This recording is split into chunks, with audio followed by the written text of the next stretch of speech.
And our next speaker is Andrew. He lives in Byron and he's passionate about authenticity in the workplace, and he's going to be sharing some of his experiences and his hopes to encourage you to embrace more open communication. So please welcome Andrew Green.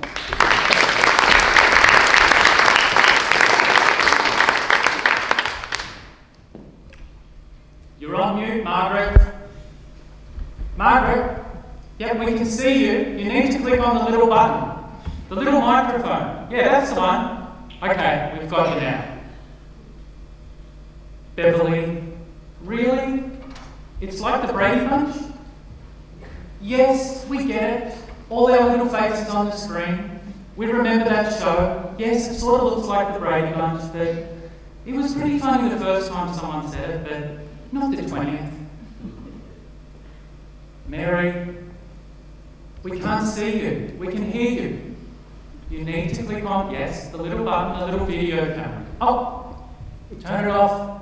Mary, you've got to remember to sit somewhere appropriate and professional. We can see your husband in his pajamas. Has anyone done a Zoom conference in the last few months? Yes? Plenty of people? I certainly have.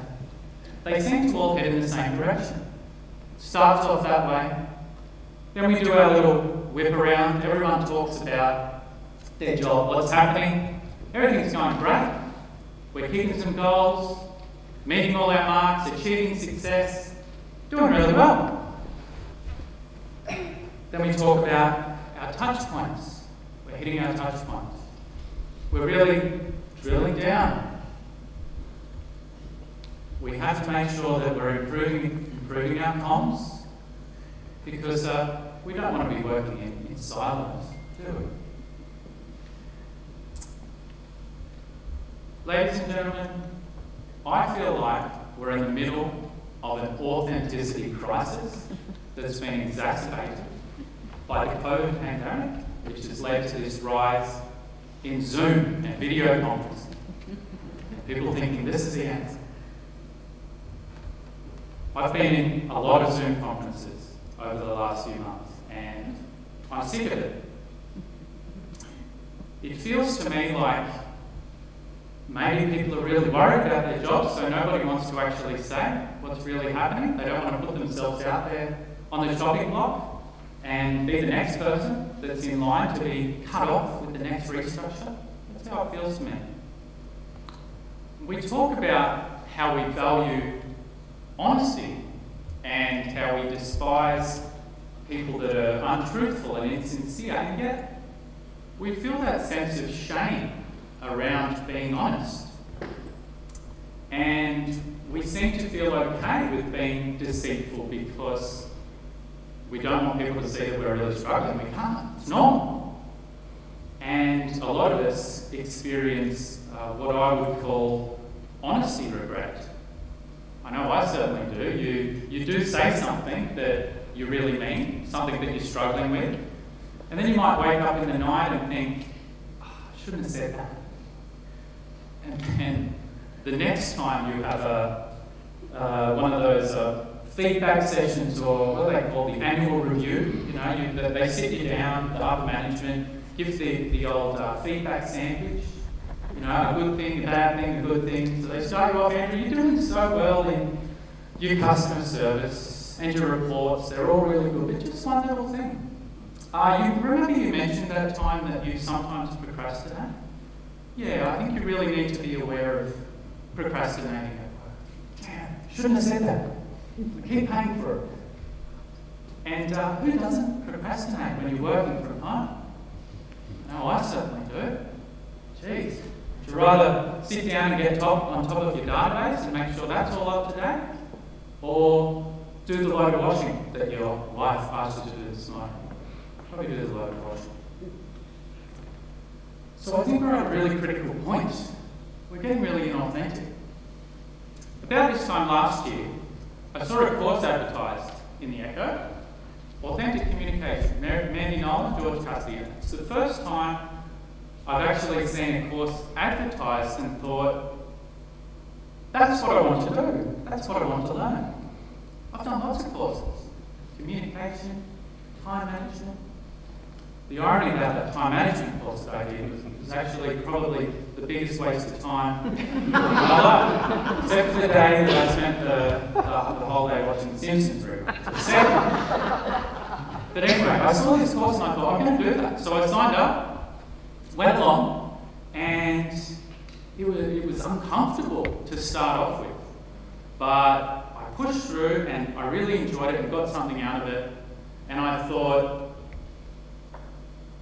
this is really important. I've got to take this back to my workplace. I've got to share the message. This is really meaningful. So I did. My workplace, like a lot of workplaces, we have our team meetings monthly, normally. We all catch up. People write their reports, send them in. No one reads the reports. And we might glance and, oh yeah, or we know that. And then we get together, and it feels like the main goal of every team meeting is we want to finish early. The main goal isn't we actually want to learn something, or we want to make some progress, or we want to have a real discussion and know what our employees are actually thinking. No. All right, guys, here's the agenda. Let's race through it. Get you all out of here early. So I asked, I said, would it be okay at the next team meeting if I just shared a bit about my experience? I've done this course recently, and I think it might be really beneficial for us to have a chat about it. They said, yeah, good. If there's time, you can jump on. There was time. We finished early. But unfortunately, for whatever reason, I didn't get on the official agenda. And we tend to be quite rigid with our agendas. So we finished early, we ticked off all the agenda points. There was a bit of time left, and people thought we were finished. They packed up their things, started to head towards the door, and I'm sure already preparing how they were going to use that bit of extra time. So I had to actually say, excuse me, everyone, just hold on a moment. So this is people in accounts, customer service, CEO, all the people you get together in your team meetings. They looked at me, and I said, just sit down, I've got something to share. They did. They sat down, grudgingly, and I could see this room full of people looking at me with suspicious eyes. What's this going on here? And I looked down at my notes, and all I had was a few dot points, some anecdotes about some of the struggles, some of the mistakes that I've made at work, and some challenges that I was having. And I thought, what have I done? Where's this going to go? Can I get out? But I couldn't. I was there.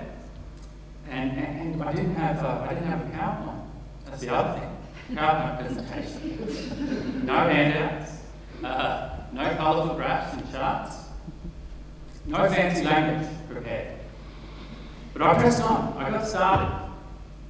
I was greeted by some incredulous looks to start off with. But to be honest, after a couple of minutes, the atmosphere changed in the room, and it was almost magical. I know that sounds a bit weird and corny, but it felt like the vibe, as Dennis Denuvo would say, the vibe changed in the room. And I could see it in people's faces and in their body language. So people started to turn and look towards me, and rather than looking towards the door. And the expressions on their face were, people started nodding instead of having their eyebrows raised.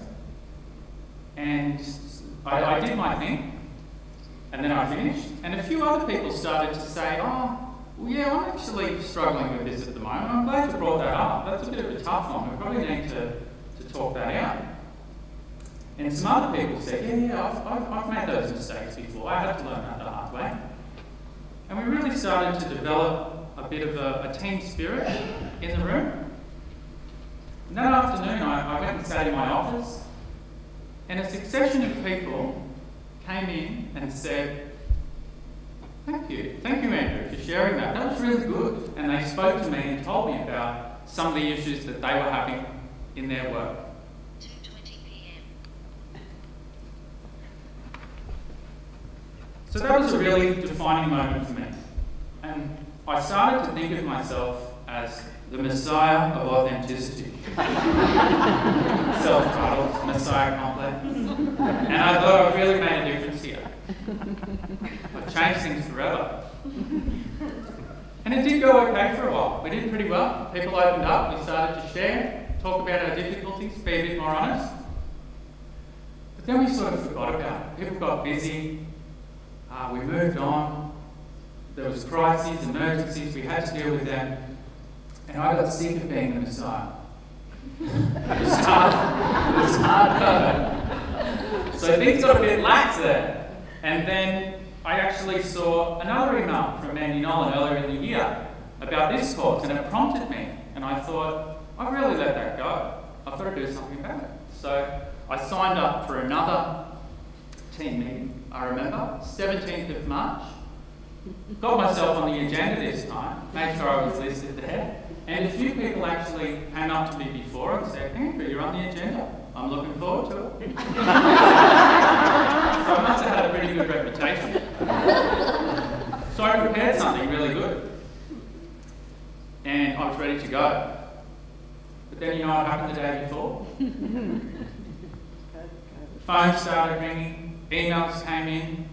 We can't have team meetings. We can't all be in the same room. There's a virus out there. COVID, we can't get together. So the meeting was cancelled. Which brings me back to Zoom. So we all started to embrace this whole working from home concept, catching up on teleconferences. We formed working groups. We formed working groups to talk about working groups. And we thought we were making really great progress. But we weren't. It got tough. Communication broke down. That's the first time I've seen that. People went back into their shell. See, it does mean something. We didn't get to see anything that was really happening or anything that was really inside people. So what I want to leave you with today is 2 challenges for you to take back. You could apply it to your life, but I'm talking specifically about in your workplace. And the first one is carefully think about and consider the words that you're using and the language that you're using. One of my favourite quotes of all time is from a movie called Margin Call. So to set the scene, it was the night before everything blew up, past tense, with the global financial crisis. And there was a big meeting late in the night of one of the top management of one of the big US banks. And they got everyone together there to work out what we were going to do. And then you could hear the helicopter land on the roof. That sort of worked. It was the big boss, the CEO. So he's the $80 million man. He arrived, he came down into the room, and he said, right, can somebody please tell me what's going on? So the top managers started to talk with their colourful flowcharts, their diagrams, their language, their high-level words. And he listened for about a minute, and then he said, stop. Who noticed this? And all the people sort of looked towards this younger guy, who was clearly the junior, the new guy. And he looked very nervous. So the big boss went over to him, and he said, please tell me what's going on, and explain it as you would to a small child. I hold on to that in my life. If you can say it in less words, say it in simpler words, then do it. think about the language that you're using. You don't have to use cliches and jargon. Say it plainly. Speak as you would to a small child. My second challenge, look for opportunities to bring authenticity into your everyday and into your workplace. It could be the team meeting, or it could be Zoom conferences.